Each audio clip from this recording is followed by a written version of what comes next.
Welcome to the 46th edition of Solution Illuminators series podcast. I'm here with a champion, the second place champion of world champion of public speaking, Toastmaster Mahathir.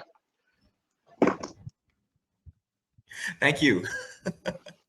Yeah, thank you. Thank you for creating now some time in your busy schedule to chat. I really appreciate it. Thank you so much. All right, so I'll start with the idea that came from your speech, the second place speech. The magic of being the first to show kindness. It inspires others to follow. Just like before it rains, it starts with the first raindrop. Raindrop. Yeah. Raindrop. That was your second place speech. It was really good. I can't just imagine the kind of impact that it had. How did you come about that gesture, raindrops? Oh, that's a very good question. So the idea of raindrops came about when I was preparing for a contest last year in 2024. In 2024, I wanted to use raindrops for the finals, but I was not able to proceed to the finals. I made it to the semis, but I couldn't make it to the finals. So how I came about raindrops is when I started to reflect back in my life. I reflected back and I knew that I wanted to share a message that the world needed to hear at that point of time. And I felt that at that point of time, kindness was something that was lacking. So when I reflected, I saw, hey, there was a moment that my parents actually took me to do a lot of volunteer work. You know, my parents were one of those kind of people who stopped the car, asked us to get out of the car just to help people to cross the street. That so yeah, so they will bring me to orphanages, homes, elderly folk, old folks homes, just to make sure that we play our part to do something good for society. So that brought me back when I was creating this speech. I thought, what is one part of my life where I thought that this raindrop story could really resonate? And that was a story with Ali in the orphanage home. Yeah. Wow, it's a very powerful story that everybody can relate to. One of the things that is really remarkable about your journey is consistency and resilience. 4 times semi-finalist, 2 times finalist, third place winner 2022, and you broke the record for Malaysia twice. You're hoping to break it the third time, which is going to be the biggest, the golden prize. How does this feel? It feels amazing. It really does. Actually, to be very honest with you, after winning second place, there were 2 emotions that I was battling between the two. Number one is absolutely relief and pride and success, right? It feels good to be able to place as a top 3 in the world, especially very close to being number 1. But the second feeling was also trying to fight its way there, and that was the feeling of failure or the feeling of it was so close. And the reason why it felt that way is because my entire district, my entire country was rooting for me. So when I felt that I did not do it for them, it did feel that I was not there. I did not complete the journey for them. But the beauty of Toastmasters and the beauty of people in general, they told me, Mahathir, it's okay. You've done your best. You've made our country proud, regardless of what it is. We are proud of you. My wife was also there supporting me. So this in itself gave me that confidence to feel that, yeah, this is what Toastmasters and this is what the community is all about. So I did feel relieved. I did feel a little bit down, but overall at the end, I just felt grateful for the community that we have. Wow. Thank you. Thank you for sharing that. The community is very powerful. It's so many people are supportive of what you're doing, and they're really proud of you. And I am proud of what you've achieved. Thank you. Going back to what happened in 2024, because I was in the room. You were in the semifinals, but didn't get to finals. And Mark Williams and I think Anacha got to the finals. Yeah. Because I was in the room. I was in the room. It was a powerful moment. It's a very difficult thing because everyone on that stage is very good. It's just that somebody had to get to the next stage. Did you had opportunity to reflect about what happened that day, and what was your reflection like? Okay. First of all, I didn't know you were in the room. That was so cool. Yes, I did have a moment of reflection after the speech. Well, the one thing is, I felt that I've done my best at the point that I could during that particular moment, which means that there was nothing else I could do to enhance the speech, enhance my delivery to potentially even out the odds of winning that semifinals. And after the contest was done, when everything was settled, I looked back and I started to wonder, wait a minute. When I look back at this speech, I realized that there was a flaw in my 2024 semifinal speech. There was a critical flaw that I did not see, and the judges were able to spot it out. And I thought to myself, how did I miss this out? Yeah. For just to share to all those who are watching, my speech in 2024 was about hitting the brakes, which means that whenever we feel the emotions rising, hit the brakes, pause, and reply in a kinder way, in a nicer way, because you don't want to hurt someone if you don't hit the brakes, right? Yeah. So in my speech, when I reflected, I realized, oh my goodness, yeah, when I was talking to my wife, I was yelling at my wife. And then when my mother came into the story, I wanted to yell at my mom. So in this case, I almost unknowingly made the women the villain of my story. Unknowingly. And it was not my intention. Yeah. So maybe the women judges in the room may have felt that, Mahathir, why are you demeaning women? You know? Yeah. So when I look back and I see and I realized, oh my goodness, they were right. It was unintentional, but I know what I need to do now. So yeah. Wow. Wow. Thank you for saying that. That's very powerful. And now want me to ask, that means that the content of the speech also matters. The way Yes. the speech is delivered, because the judges are humans, by the way. They are not AI. So that means that also gets to decide who wins at that point. So it's a good time to like reflect on the three speeches that came first, second, and third. Yeah. What do you think these speeches have in common, and what do you think make each one of them unique So do you mean this year or last year? this year? This year. Good question.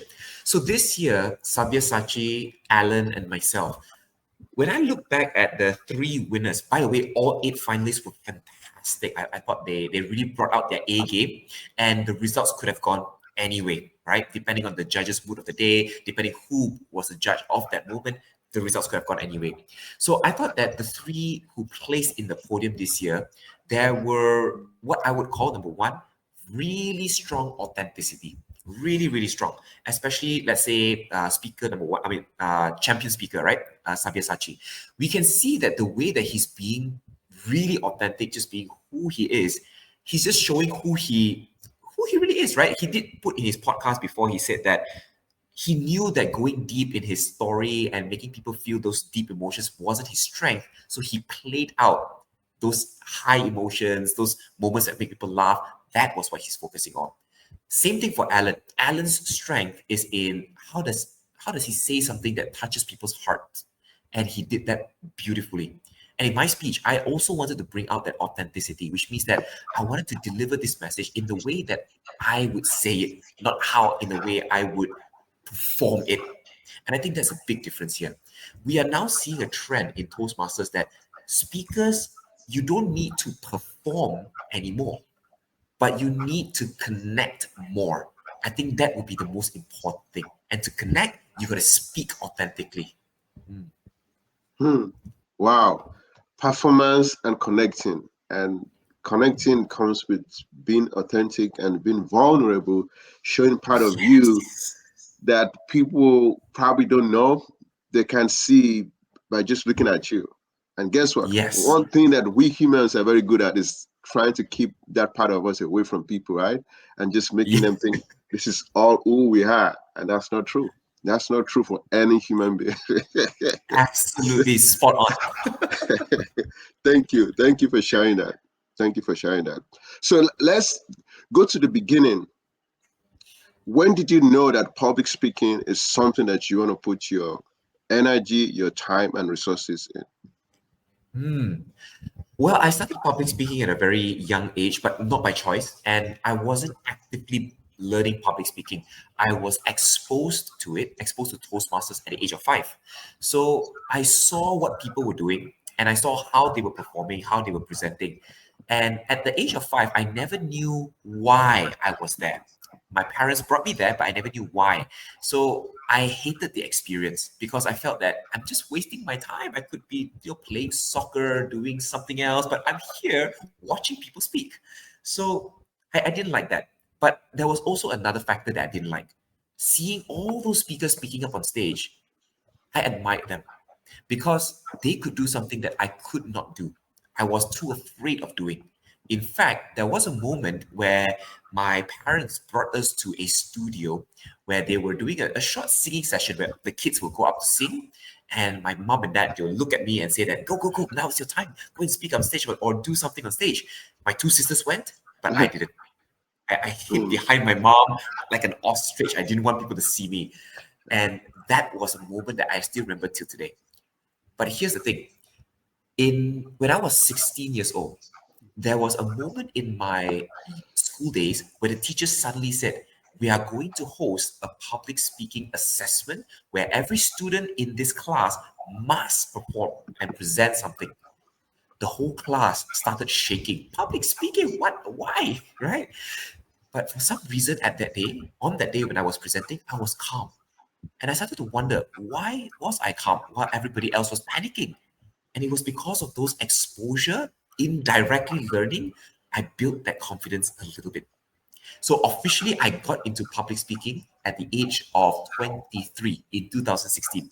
I took a leap of faith to join a corporate training company, and my boss told me, Mahathir, to be a better speaker and trainer, you better join Masters. And that's when I got started. Wow, thank you. Thank you for sharing that. That's very powerful.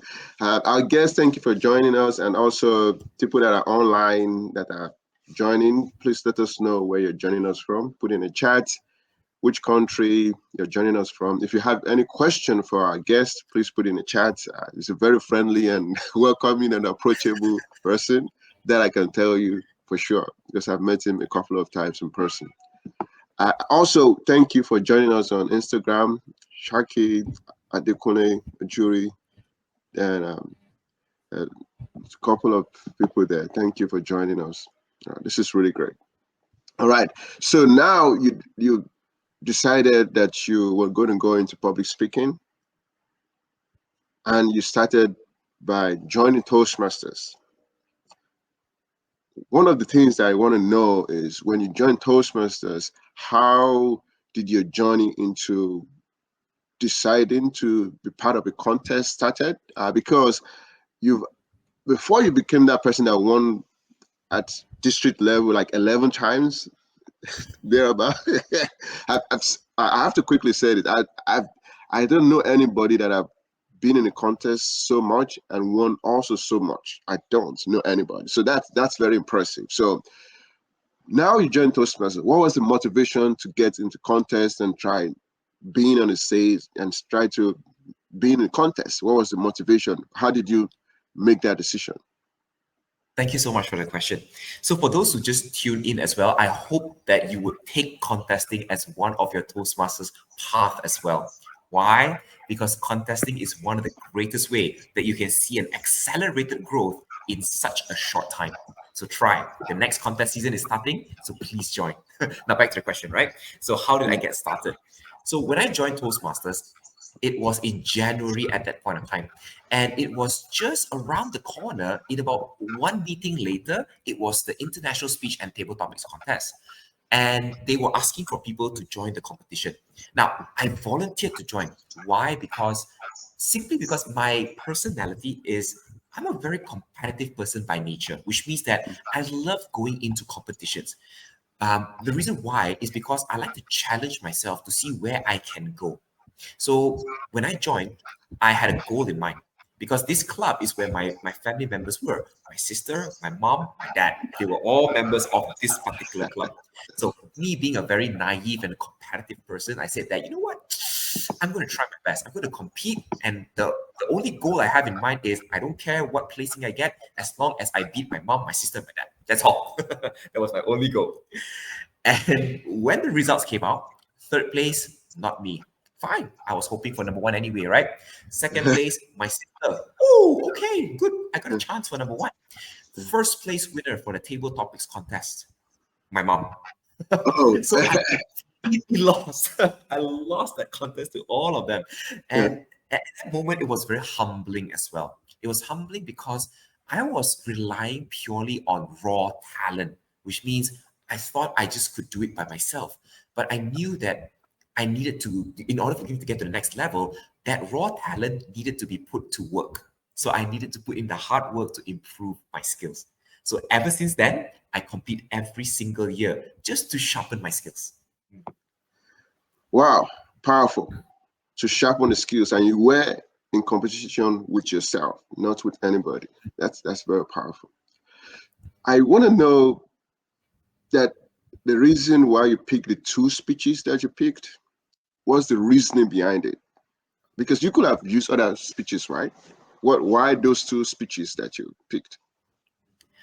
Ooh, good question as well. Okay, let's start off with my semi-final speech for this year. The semi-final speech for this year, the title is Pop, Pop, Pop. Essentially, what the speech is about how I learned from an old popcorn seller and what I've learned about how he was selling his popcorn to other people and how a tiny popcorn, when it pops into something better. From a kernel, we can't really eat it. It pops into popcorn and we enjoy it, right? So the metaphor comes with we need to go through a pressure cooker, the heat, in order to pop into something better. That was the idea of the speech. So this speech was something that I crafted many years ago. So I crafted it many years ago, and I thought that I wanted to revisit this speech because I like the speech. I like the speech because it really showcases something that I truly, truly believe in. And I struggled with this. And I had to do cold calls, right? The speech is all about doing cold calls. And I wanted to inspire the people that no matter what rejection they face, they can pop into something better as long as they stay in that heat. So I love the speech. So I brought it back to present it this year.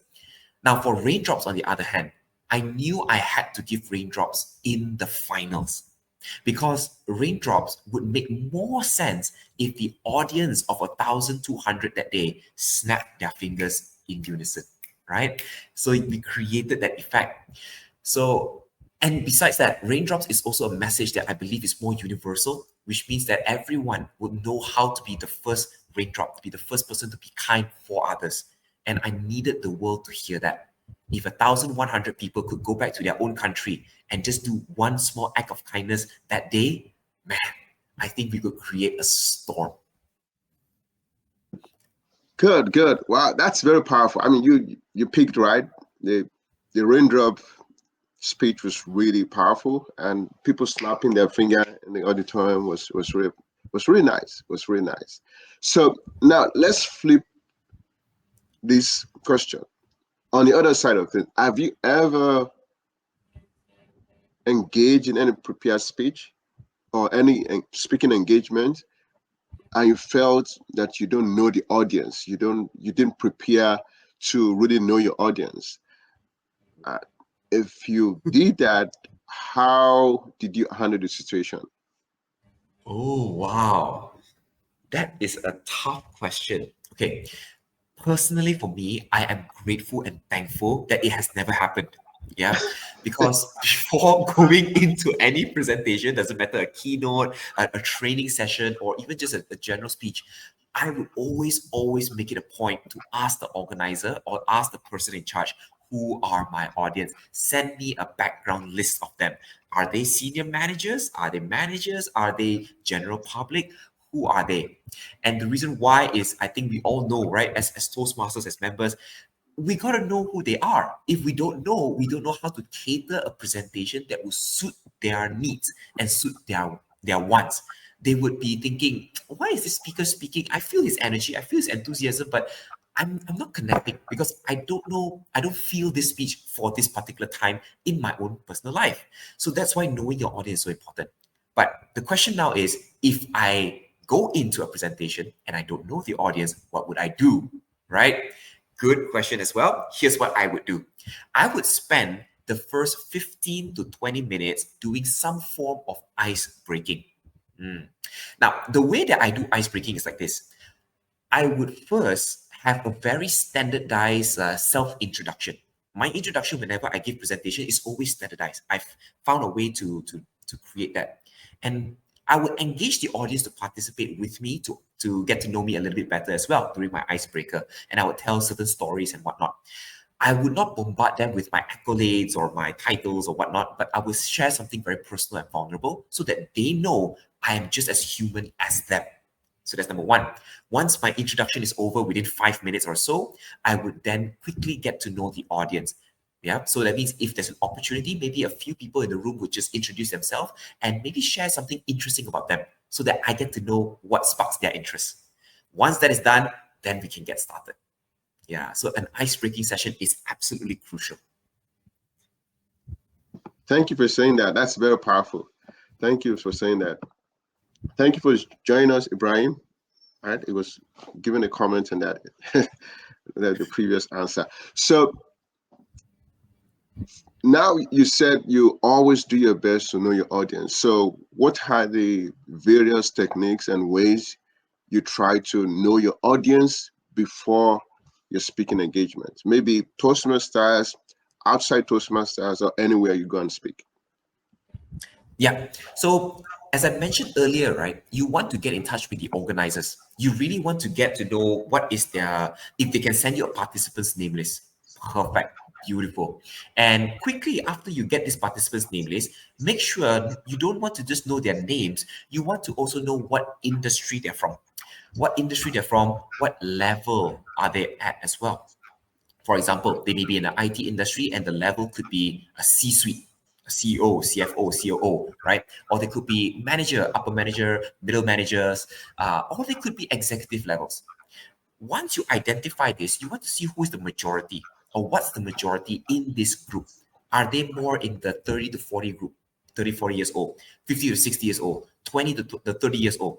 If you have a majority of that group, then of course you want to cater the style of speaking to that audience. If it's a younger group, feel free to throw in Gen Z, Gen Alpha jokes or slangs to really try to connect with them.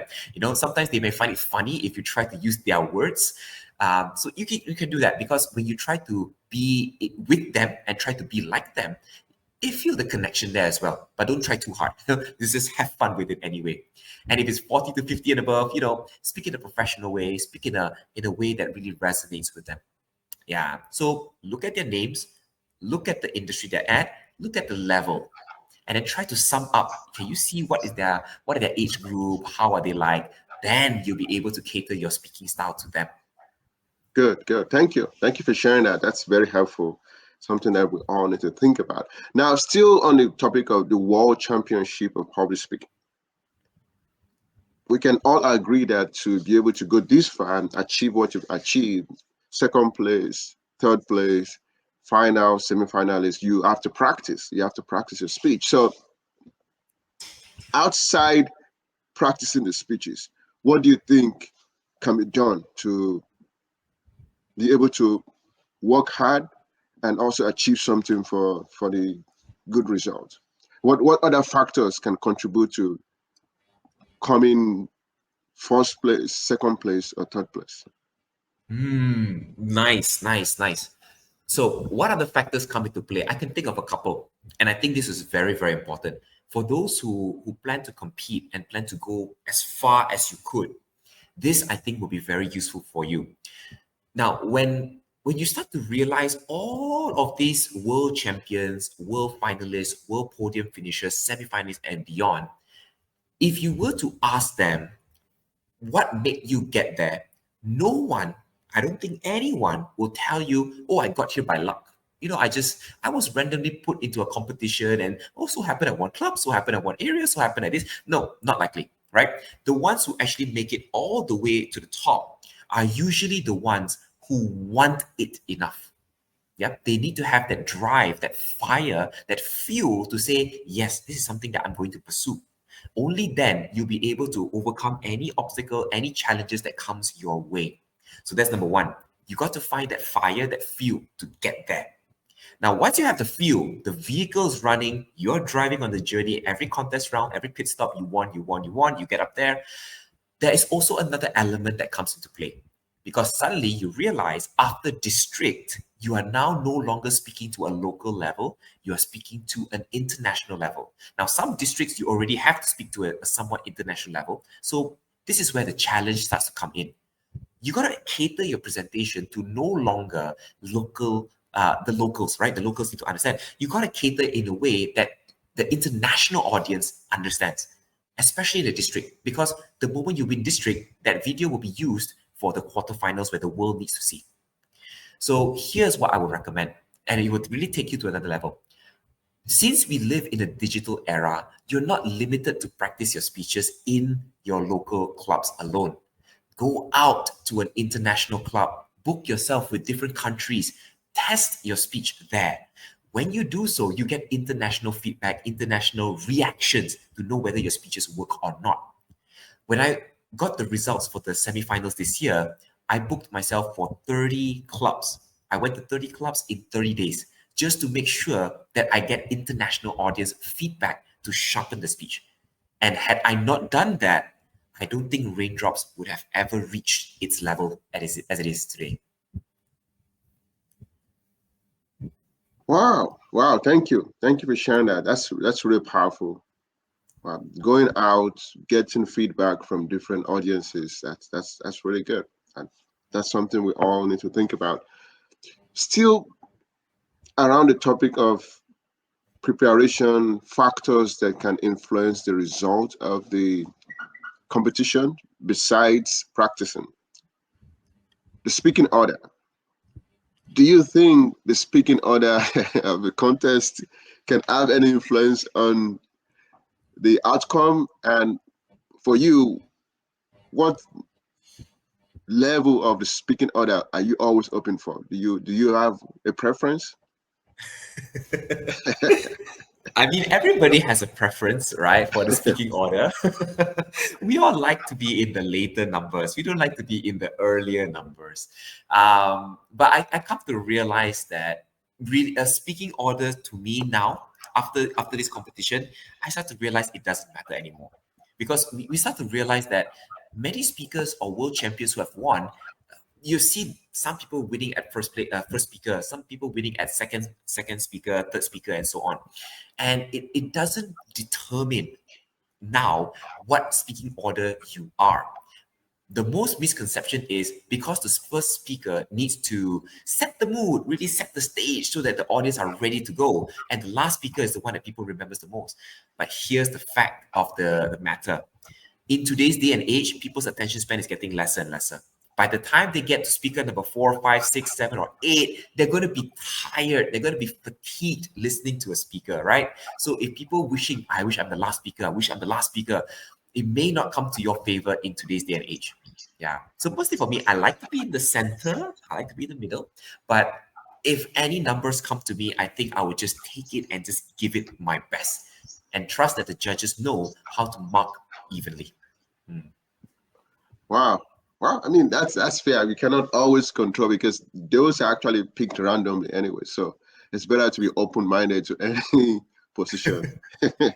So for you, just before you get on stage for the semifinals, finals this year, 2024, 2022, are there things that you usually do before going on stage, and is there something that you've done or changed over the years based on building confidence before you go on stage? Anything that you used to do or used to do now that really worked for you?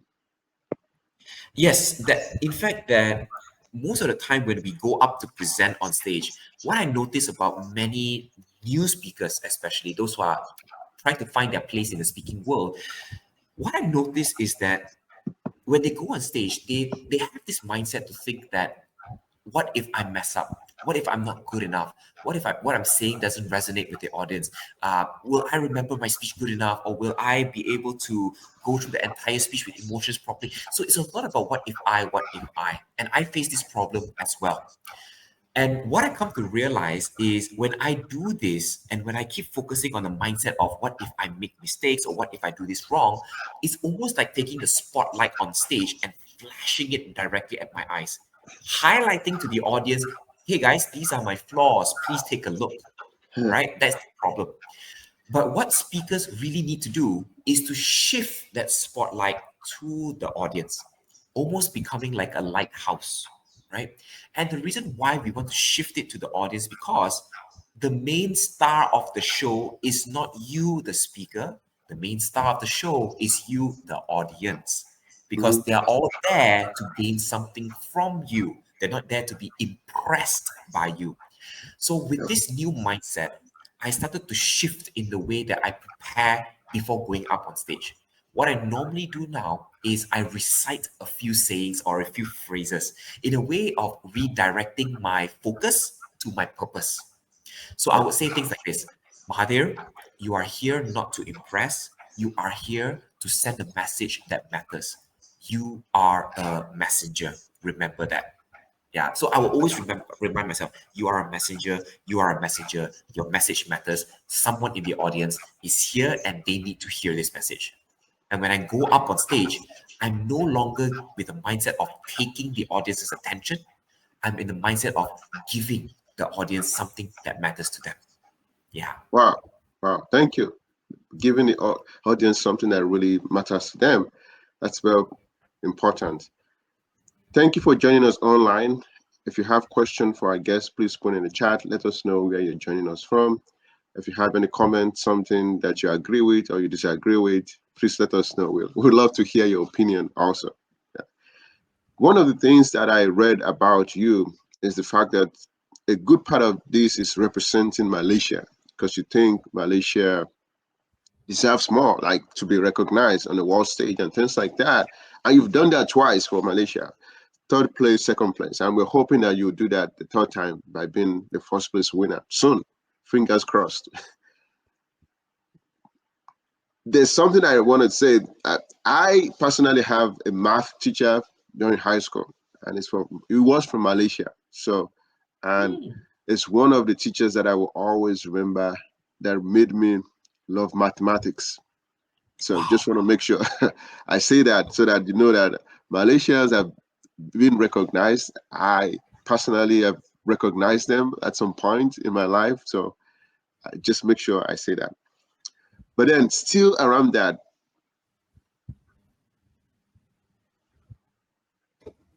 if public speaking is not taken as seriously as it should in Malaysia, what are the occupations? What are the expectations? What are the kind of career that people actually do in replacement to public speaking? What is common? What is the business? What is that? What are the main things that people do there?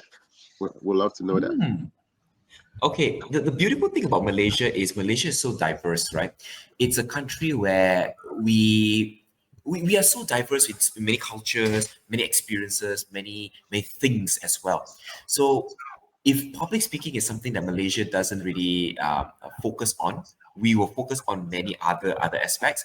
And one of those key things that we will focus on is sports. Yeah, we're really into our sports and a very specific type of sports, badminton. Yeah. So Malaysia, we are very competitive in that sense. But not only that, because in other sports as well, Malaysia has been trying to prove themselves, and some have already proven themselves. We have bowling champions, we have a few Paralympic badminton winners, etc., which I'm very very proud of them as well. So I'm hoping one day that to be among those amazing people who have set the path to want to win in a sport event. I'm hoping one day that at least in a public speaking event, I would be able to walk that path with them to bring pride to my country. Mm. Hmm. Wow. To bring pride to your country. That means that the environment factor is very important. So if you want to look back to your childhood, high school, middle school, college days now, that means that environment played a lot of influence in what you're doing and who you have become.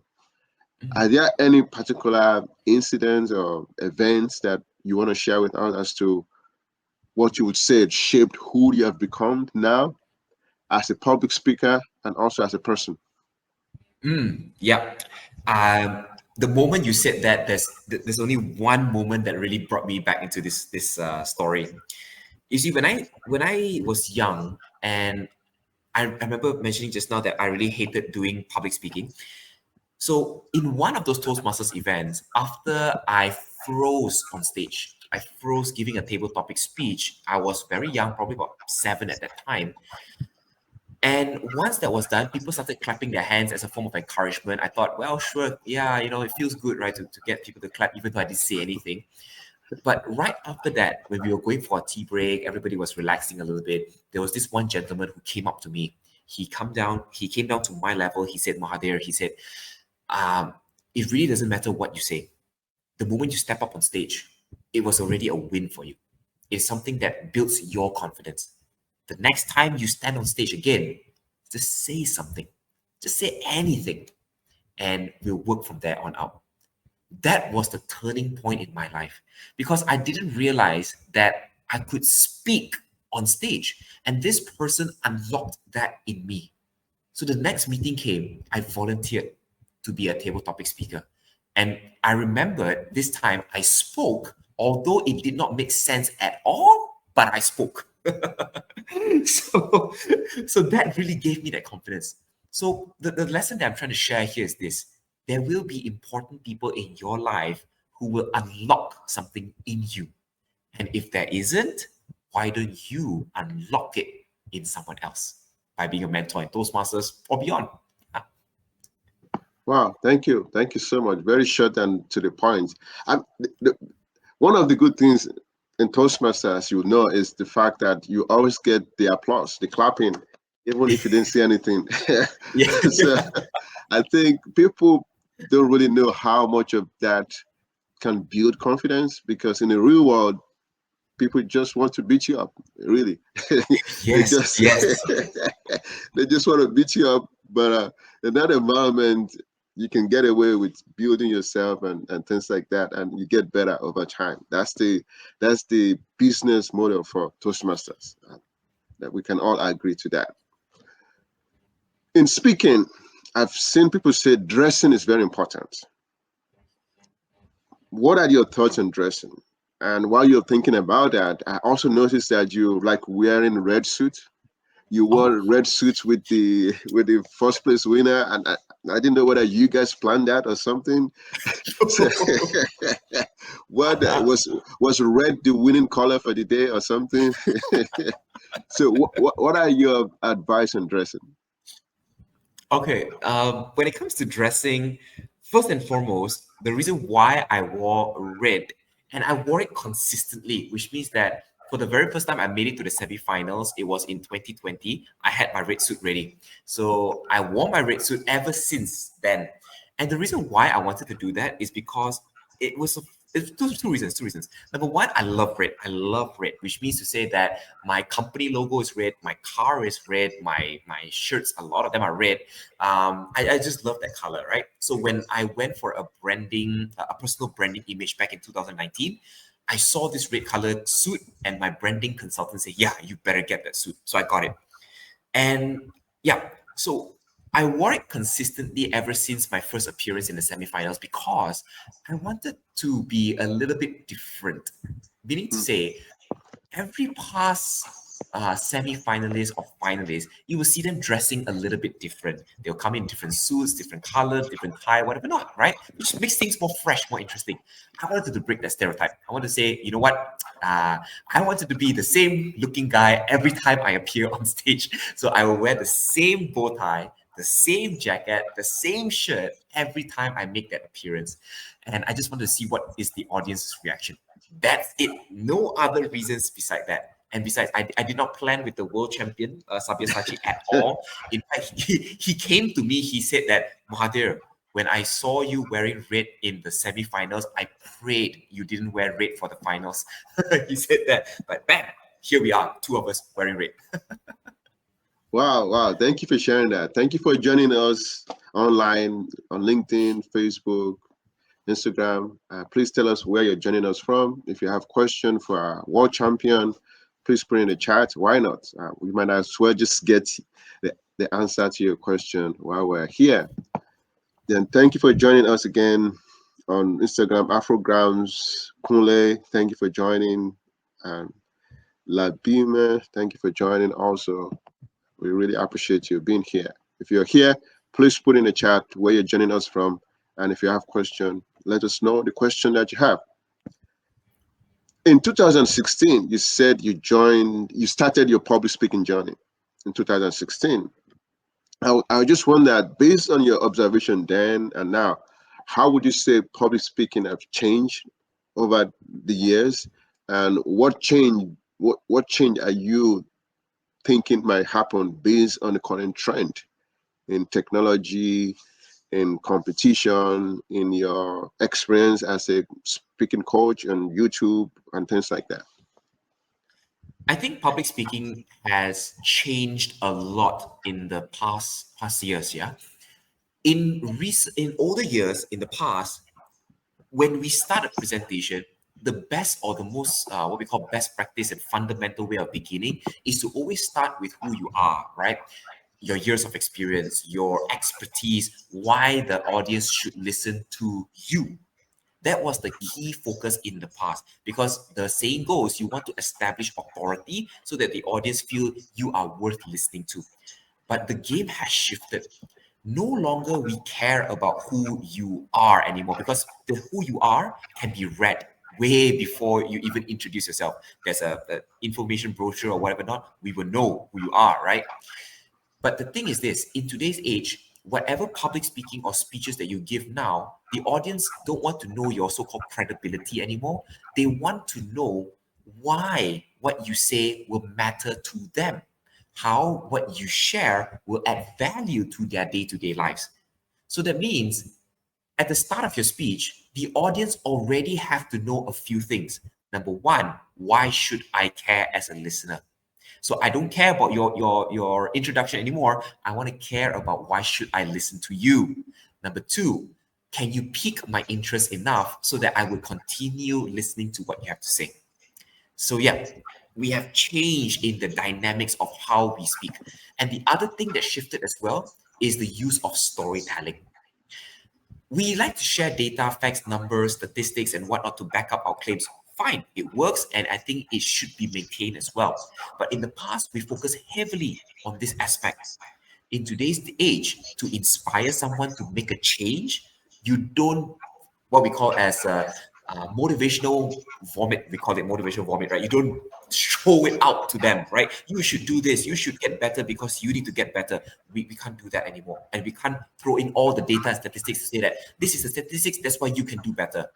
Yeah. In today's age, storytelling plays a crucial role, because when you tell stories, the brain of the audience is putting themselves in your situation. What would I be in his shoes or in her shoes? So telling a story will ignite that inspiration from them rather than you telling them what to do. Yeah. So these are the two or few key changes. Wow, that's very powerful. That's very powerful. Now you have to think about that when you're putting together speeches, going to speaking engagement and things like that. One of the things that I've observed that you do on YouTube and social media, because I've been following your work and things like that, you try to analyze people's speeches, right? What they've given speech and the speech that they've delivered already. And I saw the one that you did with the past world championship of public speaking, Verity Price, as an example. So my question is, what would you say is your biggest takeaway from doing that, analyzing other people's speech? Analyzing people's speeches is a very, very important way to improve yourself as a speaker, as a as a person giving feedback, as an evaluator, and many more. It trains your critical thinking skills and it trains your mastery in that industry and field. Let's say, for example, if you are a badminton player and you want to improve your badminton skills, right? Of course, watch back past videos and analyze those videos. Why this winning shot works as a bowler, why this bowling technique works, and then you analyze it and you critique it. So the same thing goes for public speaking as well. If you really want to get better, you need to watch all these winners or all other speeches as well, not just the winners, right? Of course, winners, you want to see what made them win, but also other speeches because you want to see how the general speeches are like. And when you really go deep and analyze and critique every line, every gesture, every voice tonality, you will start to see that, whoa, I noticed that when they did this, I reacted this way. I felt something. Why? And if you have that curious mind to ask why and critique that, you will learn how to apply it back to yourself. So yeah, take analysis or analyzing as a really fun sport to improve your own skills. So if you want to work on being a better coder, can you analyze another coder from a YouTube channel? If you want to be a better chef, can you critique another chef and learn from that as well? Yeah, the journey, the process here is you're not trying to condemn or critique these people saying that they're not good. Your purpose here is to learn and to share your learnings. Wow, yeah, that's very helpful. Then it makes other people look at the both side, the pros and cons, and what they can use for themselves and things like that. That's very helpful. Going back to your background, you studied psychology, and you said you realized that communication was very central to understanding people. Why do you think communication is very important to understanding people? Well, because if you don't communicate, you will never know, right? What other people are thinking or feeling, right? And communication comes in two ways. There is the verbal, there is the non-verbal. So I studied psychology, and psychology has taught me many things about the human mind, the human behaviors, what are their motivations, their needs and wants and goals, right? And all of these are important, but we will never be able to really understand them. And if we're not able to understand them, we're not able to inspire them. We're not able to connect with them. We're not able to transform them, right? As speakers, you want to transform people, right? So by communicating, you are understanding really what is something that ticks this person, what is something that lifts this person. And if you know how to speak in that manner, wow, that will be very powerful. Wow, wow, that's very powerful. We have a question here. Thank you for joining us, Keith, from Maryland. We still met when the same competition together a few weeks Ooh. ago. Thank you for joining. And his question is: any advice on staying persistent, even with setbacks during the speaking competition? How do you stay motivated? Because you've been doing this going again and again, right? And you won a lot of times. What people want to know: do you eat something? Do you drink something? Do you smoke something? What's how do you? Wow. Thank you so much for the question, Keith. And I think it's so relevant for those who are competing. There will be setbacks, there will be challenges, there will be roadblocks, they will always be there. And sometimes the roadblocks come in a form of a person. Yeah. And this person has been district champion many times. And you're thinking, oh my gosh, we're only in the area level and I have to face this guy. Yeah. Many setbacks, right? I would love to say that there's a magical food or pill or drink that helps me to overcome setbacks. Unfortunately, there are none. There really is none. But the key thing that kept me going, despite the setbacks that comes my way, is a few key areas. Number one, I mentioned this earlier in the podcast as well, which is your why. Your why has to be so strong that despite all these setbacks, you keep going. I'll give you an example. When I started out competing, I lost in the area level and I thought, my goodness, this is a really tough competition. And in fact, there were people coming up to me after the competition saying this: Mahathir, your speech, somebody else in another area is 10 times better than you. Wow, my gosh, I felt really, why are you telling me this, right? Or another speaker, when I did my test speech as a form of practice, he came up to me, he said, Mahathir, I hope you're not going to use this speech in your contest because it's really bad. So those kind of moments I consider as setbacks, moments of demotivation and whatever not. But I remembered my why. I wanted to be on the world stage. I even have a vision board to say that, hey, I'm going to be there one day. And I created this with my wife. So a big chunk of that vision board is just me in that world stage. So that why kept me going. And every year after that, whether I lost or I won or lose at a higher level, I just kept going, right? But the next factor here is this.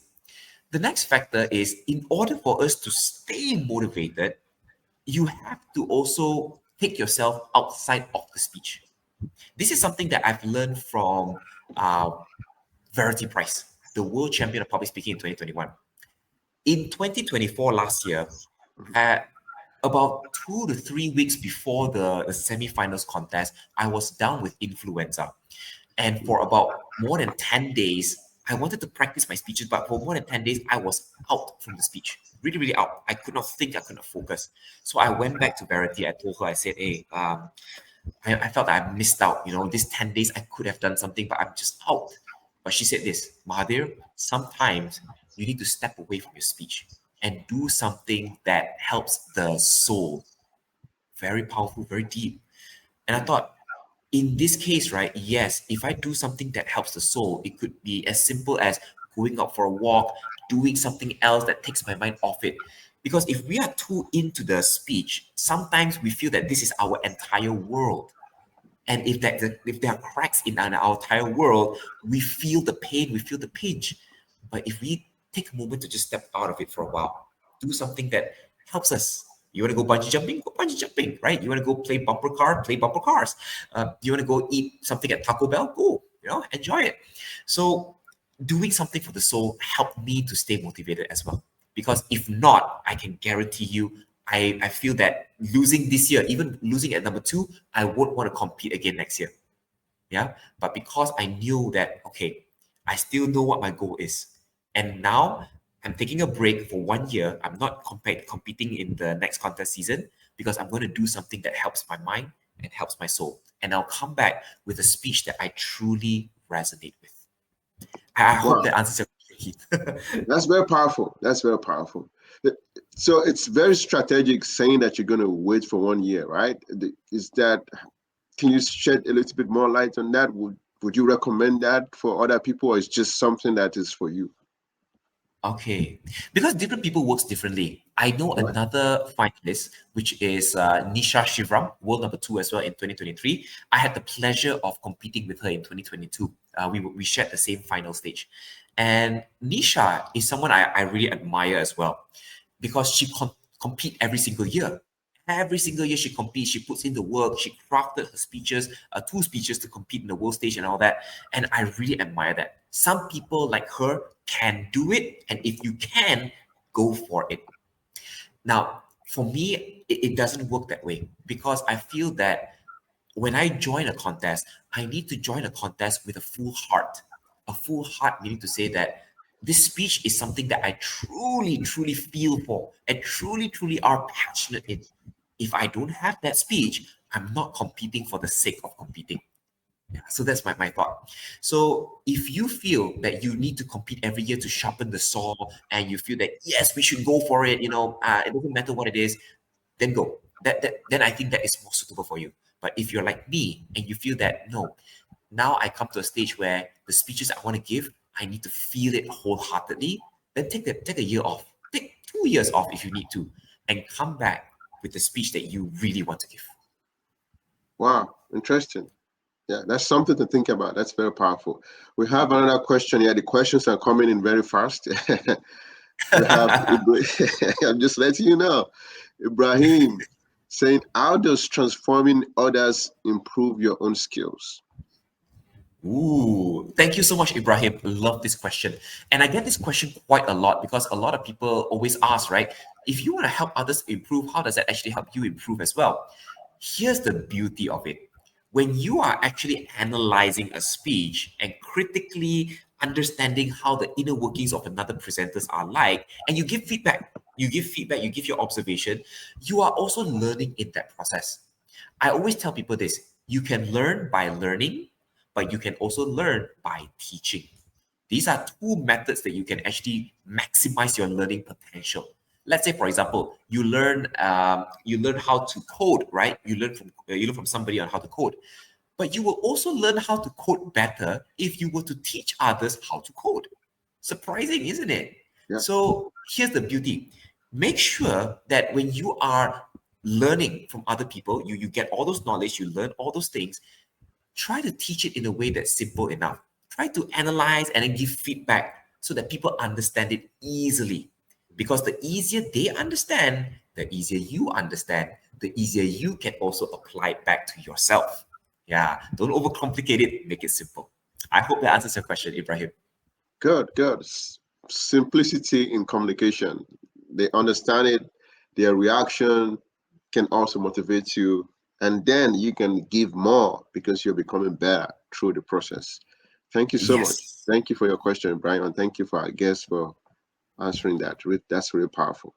Then we have another question from Sunita. Thank you for joining us, Sunita. As we are nearing the contest season, what are the tips and tricks that can be implemented to deliver a good, powerful speech from the club level? Because some of the tough competition starts from the club, right? If the club is really, So yeah, I think that's why she's asking that question.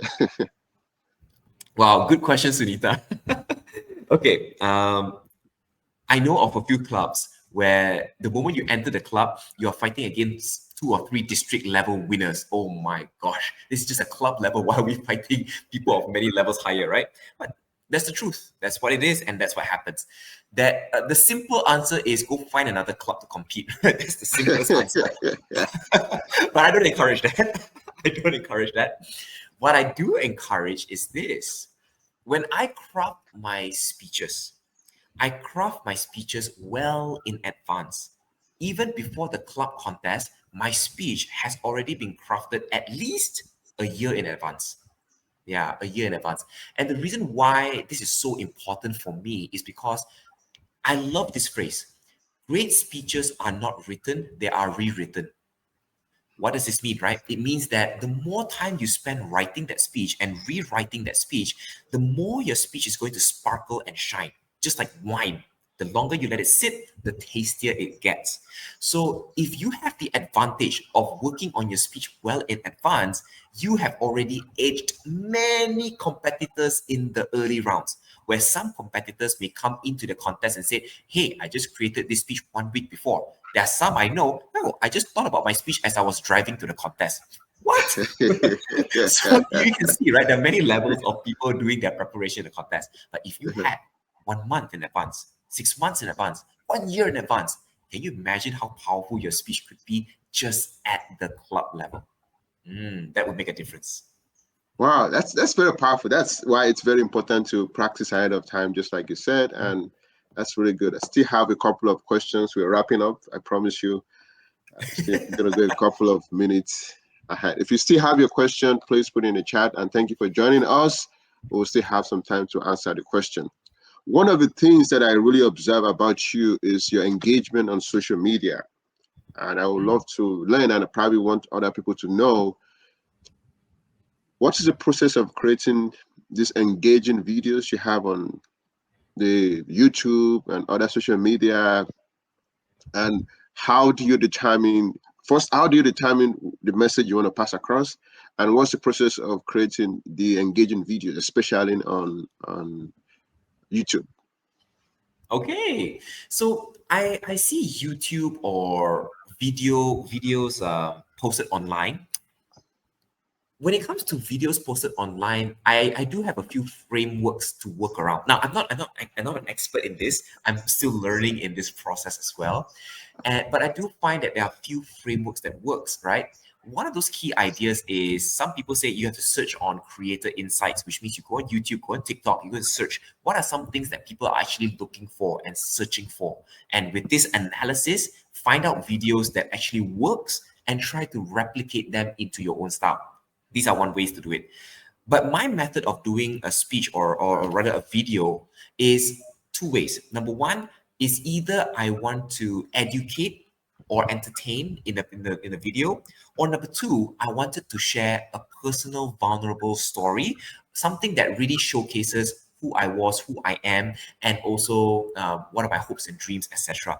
Why? Because storytelling doesn't just work on speeches or in speeches. Storytelling also works in videos. If you notice nowadays, the greatest videos that gets a lot of views tell their stories in a very engaging manner, right? They would tell, well, when I was this age, this happened, and then you tell the story, whatever not, etc. So being authentic and being real and sharing a very personal story can also get you views. So I'm looking at two approaches. One is to educate, maybe in terms of Toastmasters, just speeches, storytelling, and whatnot. And the other is to tell a story and something very personal, something vulnerable, hopefully, and hopefully it connects with your audience. Wow, thank you. That's very powerful. That's very powerful. So if you're not doing public speaking, if you for whatever reason you don't have a Toastmasters family like you have, which I really envy. Everybody's a Toastmaster. If you don't have that going on, what would you be doing? What do you think you'll be doing now? Whoa, what do I think? Wow, I think my life would have taken a very different turn. It is because of Toastmasters I found the confidence to speak.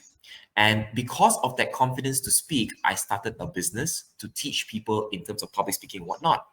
Had I not joined Toastmasters, this trajectory will not happen. I don't think it would. Maybe a different timeline, a multiverse where Mahathir didn't actually join Toastmasters exists. I don't know, right? But if I were to really think deeper, I did have passion for music, which means that back in the university, in my university days, I would actually join bands. I would perform in front of people and play the piano, right? So when I actually graduated from university, I actually asked my dad a question. I asked him, Dad, right now I'm looking for a job. Do you think I should, number one, should I buy a piano? Maybe I borrow some money from you first, I buy a piano, and I go around teaching people how to play piano. Or Yeah. number two, should I become a trainer and a speaker? Yeah. And because the reason why I wanted to be a trainer or speaker is because, well, I saw how trainers and speakers earn lots of good money, right? And at the Yep. same time, my dad has someone he knows and he introduced to me about training and speaking. And without skipping a beat, my dad Yep. says, be a trainer. Yeah, if the music one, play it as a hobby. And that's how the trajectory path continued. And when I got into that training business, that's where I mentioned earlier, right? My boss in that company says, join Toastmasters. Yeah. So had that all not been there, I may have been a musician. Maybe you start seeing my YouTube video more on piano rather than Yep. speaking. Who knows? Wow. Wow. So we're not gonna get a single or an album from you at any Oh point? no. All right. So yeah, we're wrapping up. Last question. Technically, this question I usually try to ask a question that has nothing to do with public speaking, and this is yours.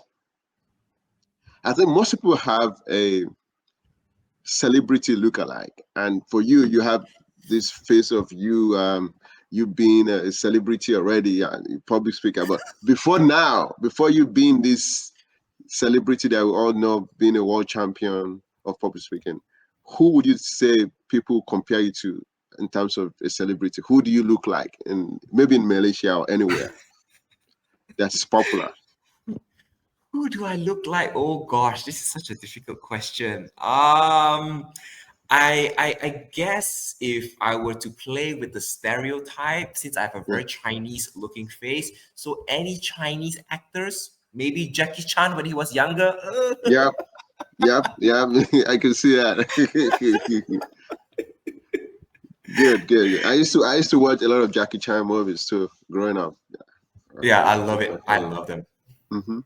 That's right, Malaysians.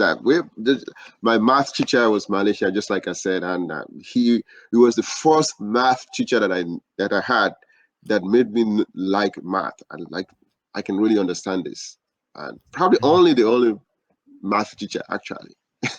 So yeah, I will never forget him like that. So thank you. We're really a little bit ahead. Um, this is gonna be the ending of our session today. Is there anything you want to say to our guests? Anything that you do? How can they reach out to you? How can they be part of anything that you do? Thank you so much, Dr. Tolu, for this session as well. And to reach out to me is very simple. I'm on Facebook, Instagram, LinkedIn, Mahathir Mohamad. You'll be able to find me.